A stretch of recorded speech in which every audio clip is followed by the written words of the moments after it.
From a heartbroken minion who almost stopped Gru's wedding to prove that Despicable Me, Sing, and The Secret Life of Pets all secretly share the same universe, today we're breaking down 10 hidden secrets from this franchise that most fans have completely missed. But first, if Kevin, Stuart, or Bob is your favorite, drop a banana emoji. And if you're a Gru loyalist through and through, make sure to hit that subscribe button. Number 1. The minion who almost stopped Gru's wedding. Did you know one heartbroken minion nearly derailed Gru and Lucy's entire wedding? In Despicable Me 2, Dave falls hopelessly in love with Lucy throughout the film, following her around, trying to win her over, to the point where he genuinely imagines an entire future life with her by his side. That storyline almost went even further in an early version of the film. In a deleted version of the wedding scene, every single minion and family member is shown celebrating together inside the venue, except for Dave, who was deliberately left standing outside so he couldn't ruin the moment for everyone else. That scene never made the final cut of the movie. Instead, it was replaced with something arguably even more devastating: the now iconic montage of Dave singing Bella Ciao in Spanish, quietly mourning the loss of the one person he thought he'd spend his life with. It's played for laughs on the surface, but once you know the backstory, it hits very differently. Number 2. Why the minions don't understand death. Here's the strangest thing about the minions, and it isn't that they're immortal, it's that they genuinely don't seem to grasp the concept of death at all. They've survived dinosaurs, volcanoes, ice ages, medieval wars, and even Napoleon, existing for millions upon millions of years across the entire span of human history. Yet, when one of them gets flattened, blown up,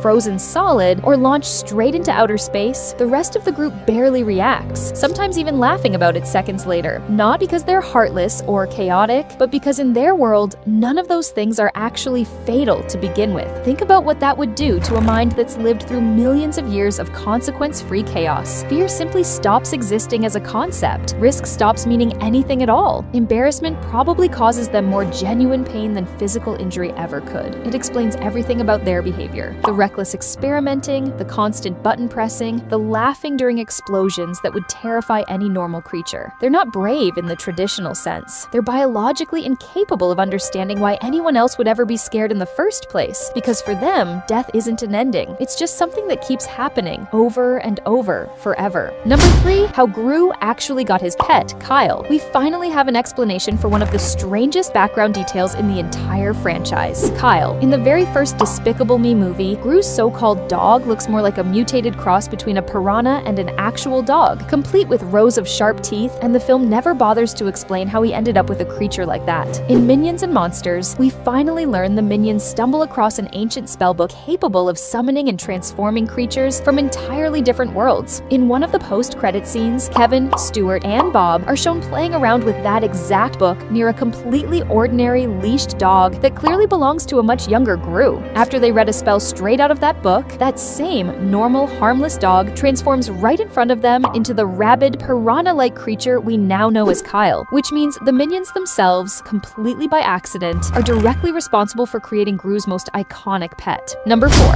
Why Max understood the minions before anyone else did. Here's a quiet detail that actually explains why the minions eventually bonded with Gru so deeply. In Minions and Monsters, filmmaker Max is the one who first discovers the minions and helps launch their early career in Hollywood, turning them into genuine stars. When the film industry eventually moves on and the studio decides to let them go, Max is the only person who actually shows up in person to say goodbye to them. More importantly, he's one of the only humans in the entire story who knows every single minion by name, instead of treating them as one interchangeable group. That single detail explains almost everything that happens later in the franchise. The minions don't just wander the earth searching for the most powerful villain to serve, they're searching for someone who actually sees them as individuals instead of replaceable yellow workers. Max gave them a taste of that recognition first. Gru is the one who eventually gave it to them permanently, treating them not as expendable employees, but as genuine family. Number 5. 4 Easter eggs hidden in Despicable Me 2. Here's how much this sequel manages to hide in plain sight if you actually pause and look. When Gru is first taken to the secret AVL headquarters, the 2 scientists briefing him on the stolen serum are named Renault and Coffin, a direct nod to Chris Renault and Pierre Coffin, the real-life creators of the entire franchise. While Gru walks through his jam and jelly lab on his way to work, one minion dives headfirst into a bucket of fruit and comes back up wearing it like a hat, a subtle visual reference to Chiquita banana branding. When Gru tucks the girls into bed later that night, you can spot a tiny toy minion riding a miniature unicorn sitting on the shelf directly above their actual unicorn plush from the first film. And when Gru and Lucy sneak into a restaurant in disguise, a guard chicken crawls up into Gru's shirt and burst back out moments later in a shot deliberately staged to mirror the infamous chest-burster scene from Alien, right down to the framing. If you're enjoying these hidden secrets, make sure you're subscribed because we're just getting started. Number 6. The baby nose detail nobody can unsee. Here's a tiny animation detail that somehow slipped past almost every viewer on first watch. In Despicable Me 4, both of Gru and Lucy's new baby's parents are drawn with famously large, sharp, almost weapon-like noses throughout the entire franchise. Yet the baby itself is animated with a small, simple, rounded nose that doesn't visually match either parent in the slightest. It's such a small and oddly specific inconsistency in an otherwise carefully designed film that once you actually notice it, it becomes genuinely hard to unsee in every single scene that baby appears in afterward. Number 7. What could Despicable Me 5 actually look like? Here's a theory floating around about where this franchise could realistically go next. What if Scarlet Overkill somehow escapes from prison and frees Balthazar, Brat, El Macho, and Vector in the process, uniting every major villain from the franchise's history under one banner? That would force the AVL into an all-out war against every villain they've ever fought at once, pushing them to rush the development of their ultimate weapon, the Mega Minions, before they're completely overwhelmed and wiped out for good. If they fail, the villains permanently seize control of the world, setting up what could realistically be the franchise's biggest and most explosive final showdown yet.